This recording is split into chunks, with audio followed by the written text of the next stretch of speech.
countdown for blast off. X minus 5, 4, 3, 2, X minus 1, fire.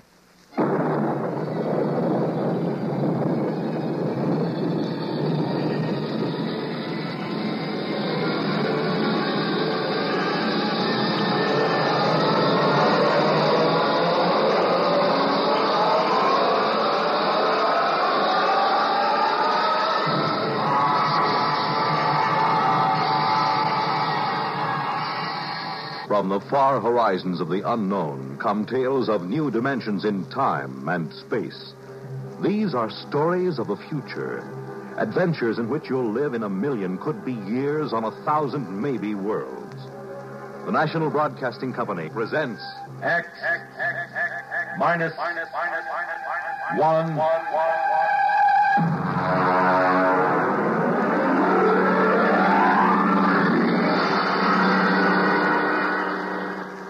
Prime Difference. But first, hear this. This is Bill Goodwin. You know, someone once said humor is the true democracy. And that's why we Americans can smile when we tell the stories of the legendary heroes who helped to build our country's great institutions and industries, like transcontinental transportation. Ever hear of Windwagon Smith? Well, in the early pioneering days, most of the traveling was done by ox team, and if folks covered 15 miles a day, they were doing good. That's about the time Windwagon Smith showed up with his Prairie Clipper. The Clipper was a wagon without any animals to pull it, but with a sail sticking up from the middle of the wagon. When the wind caught the sail, the wagon took off, and that's where Windwagon Smith got his name. He figured he might be able to cover as much as 70 miles a day with the Clipper, and folks began to figure it might be a good thing when Windwagon pointed out how fast the country was growing and how more transportation was needed to haul people and goods. Then he invited the United States Secretaries of War and the Navy to ride on the Clipper's maiden voyage. But disaster struck. The Clipper got out of control, the Secretary of War rolled out, and the Secretary of the Navy landed in a cactus patch. But Windwagon and the Clipper kept going and never stopped. As transportation grew in America, people all over the country claimed to have seen Windwagon Smith. He was in the pilot house of the first steamboat to sail up the Yellowstone.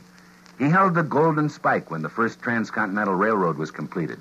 And when the first transcontinental plane roared out of Kansas City, it was Windwagon Smith, the spirit of American transportation, who waved the pilot on his way.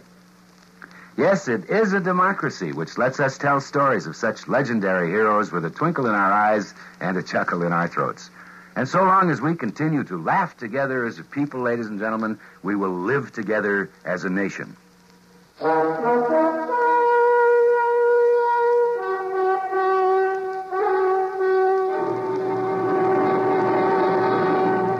Now, X minus 1 and Prime Difference. I suppose every guy reaches a point once in his lifetime where he gets 140% fed up with his wife.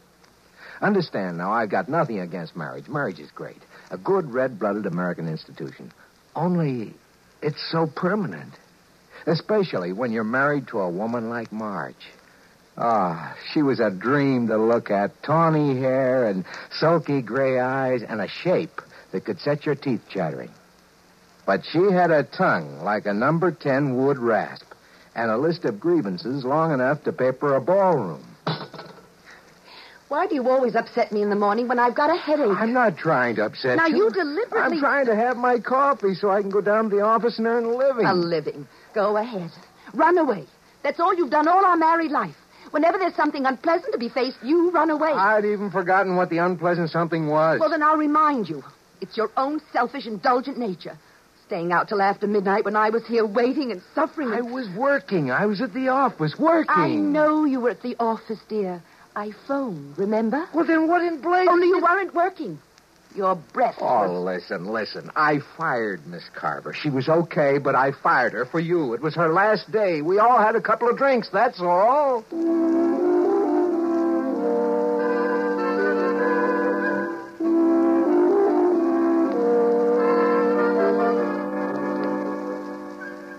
Maybe we just weren't meant for each other. I don't know. If we'd been living back in the blissful 50s, I might have divorced her. But this was 1974. And what with the Family Togetherness Act of 68 and the Aggrieved Spouse Compensation Act of 69, I'd have been an outcast and a pauper for the rest of my life. So you can't really blame me, can you, for looking for another way out, I mean? Oh, come. Oh, hi, Harry boy. Say, George, I just dug your new secretary out in the waiting room. Oh, is she here already? Ooh, boy. I tell you, if I had a secretary like that, the first thing I'd do is go out and get myself an Ego Prime. A what? An Ego Prime, a duplicate of myself to send home to the wife evenings. You know, that's strictly against the law, Harry. So speeding, but everybody does it. Well, anyway, I wouldn't think of it. It's indecent. I was just joking, Georgie boy, just joking. Still, it's fun to think about, huh? Freedom from wife. Absolutely safe and harmless. Not even too expensive if you have the right contacts. Well, come in.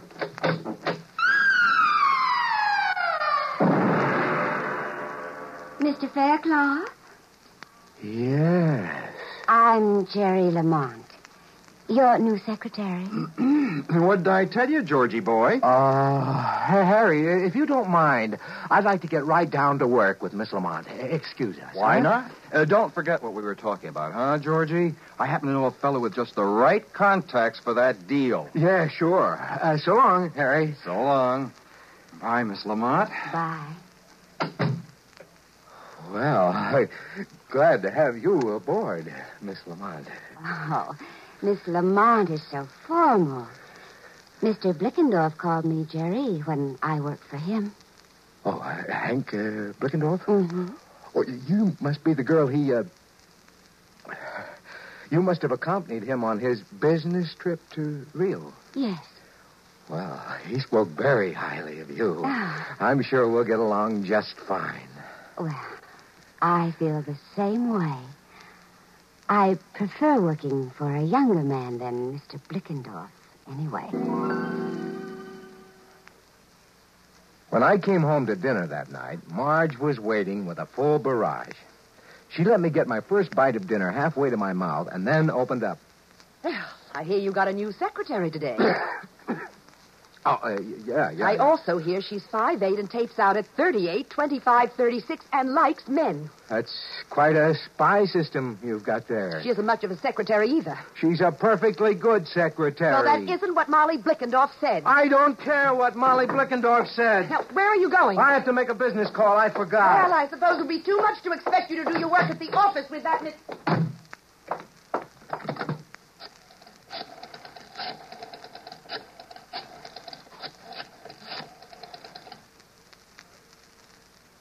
Harry? George Faircloth. Listen, Harry, you know that conversation we had this afternoon? Could you put me in touch with your friend? Yes, as soon as possible.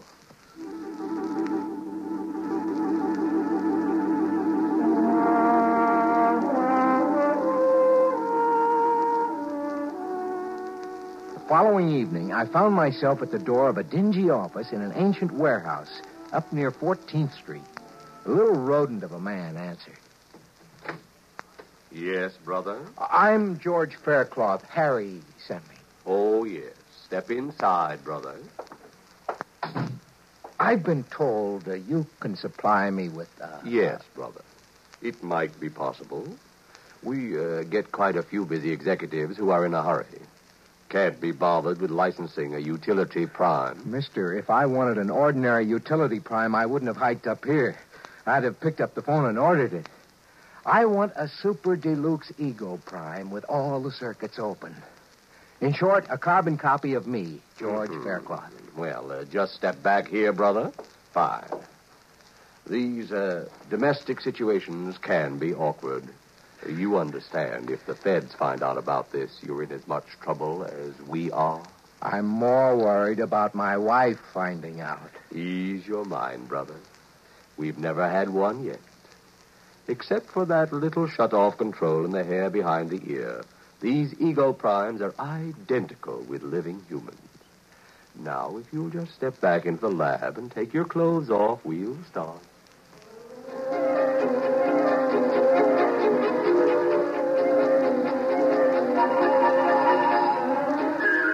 I spent a busy 2 hours under the NP microprobes. The artists worked outside, taking casts and impressions, while the technicians worked inside, feeding all my brain patterns into a Hunyadi pantograph. I came out of it pretty woozy, but a shot of Happy O fixed that. Then I waited in the recovery room until the salesman walked in, followed by a tall, sandy-haired man with tired blue eyes wearing a business suit, who looked remarkably like me. Mr. Faircloth? Yes? Meet Mr. Faircloth, Prime. So, this is me. Shake, George. Why, he even talks like me. I ought to. I've got a dozen Hunyadi tubes in my cranial vault with your speech patterns on them. I'll be doggone. Nice job, eh? Well, it's fantastic. Now, the shut-off mechanism is behind his right ear. Now, bring him in every 2 months for the regular 2-month refill and pattern accommodation. Let me get a few things straight. How do we change places? George Prime has remote recall. You just signal him with this transmitter, and he'll come to you wherever you are. Oh, good. Suppose I call you GP for George Prime. Okay with me, George. Right. Now, there's the matter of the check. Oh, yes, right here. Yeah, all made out. Good. Well, thank you. And good luck. Okay. Well, let's go, GP. I'd like you to meet the little woman.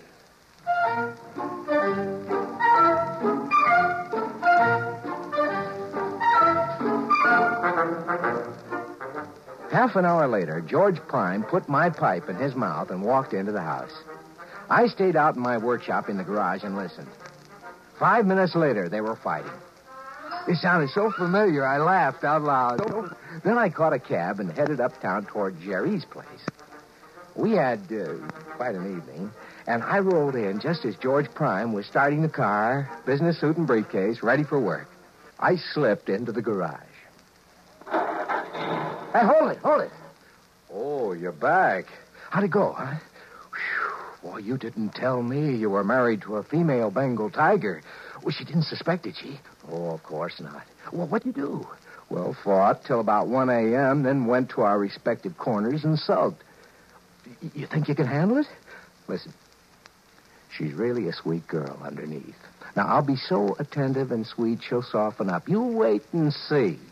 Well, don't overdo it. She is my wife, you know. Naturally. Now, you're sure you understand the recall signal? Perfectly. When you buzz the recall, I wait for the first logical opportunity to join you, and then you take over. Right. Now, climb into the trunk here, and I'll shut you off and lock you in. Righto. Well, I'll see you tonight, old man. I'll see you tonight, George.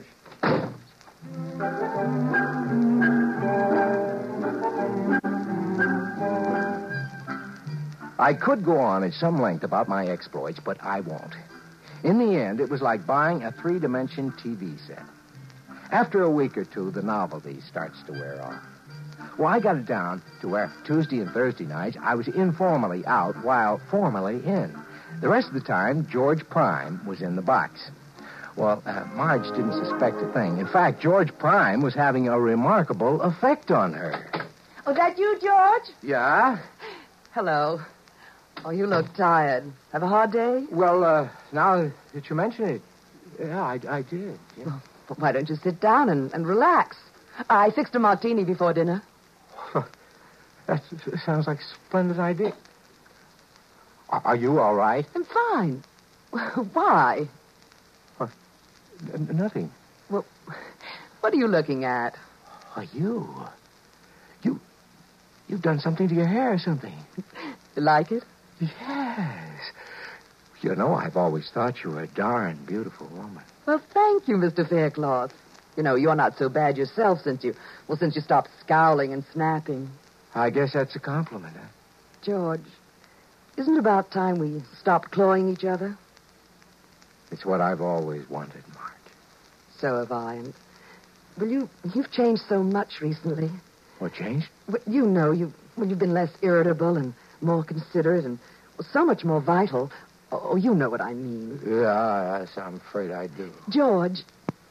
Yeah? Look, let's have dinner and some wine and spend a nice evening together, like we used to, and when we were first married. Why, sounds fine. Holy smokes. Hey, what time is it? It's 7:30. Why? Listen, I have to run down to the corner for some tobacco. I wouldn't want to spend a relaxing evening without tobacco, you know. But there's some in your holder. Well, I want something fresh. You chill the wine. I won't be a minute. All right, dear, and hurry back.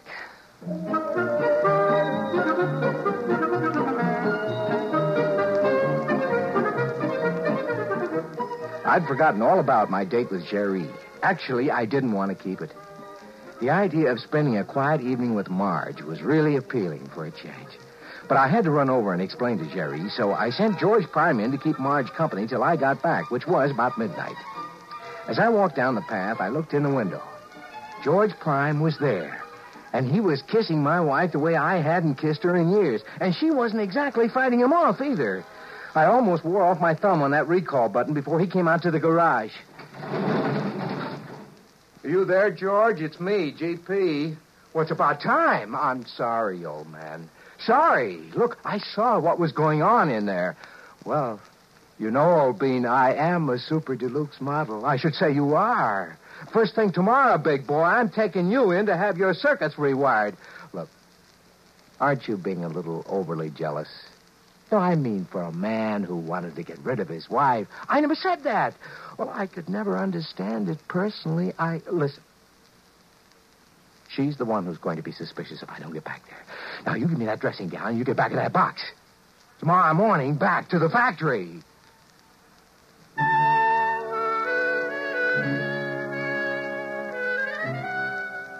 Marge was waiting for me.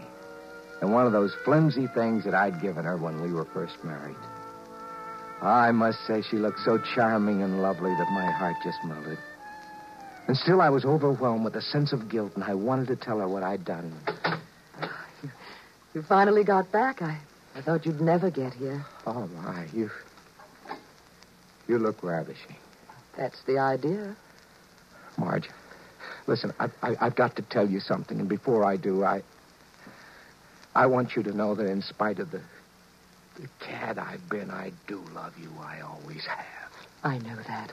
And you don't have to tell me anything. Oh, this is important. And it'll shock you. In fact, you may never speak to me. I know what you're going to tell me. You mean? About George Prime. Great Scott, you knew. Well, of course, George. Now, you don't think I could be fooled by something out of the lab, do you? You've known all along? All along. Oh, Marge. Then tomorrow morning, we'll send that stuffed dummy back to the factory. And then we'll live the way we've always wanted. Oh, yes, dearest. The way we've always wanted. I just don't know where to begin. Then why not begin by just kissing me? I kissed her tenderly, and her lips were softer and more responsive than I've ever known them. Yes, she'd certainly changed. I turned out the lamp. I ran my fingers through her fragrant, tawny hair. My thumb stopped at a little depression behind her ear. And then suddenly, I knew what had happened. It was a turn-off switch, of course. And I, George Faircloth, was now married to Marge Prime.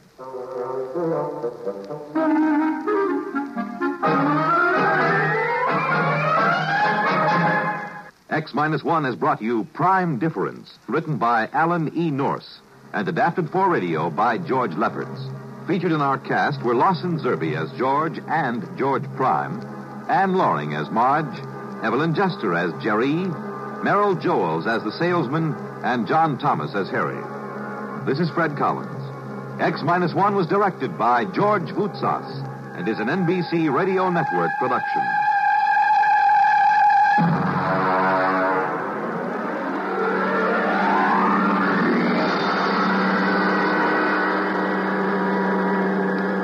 We pause now for station identification.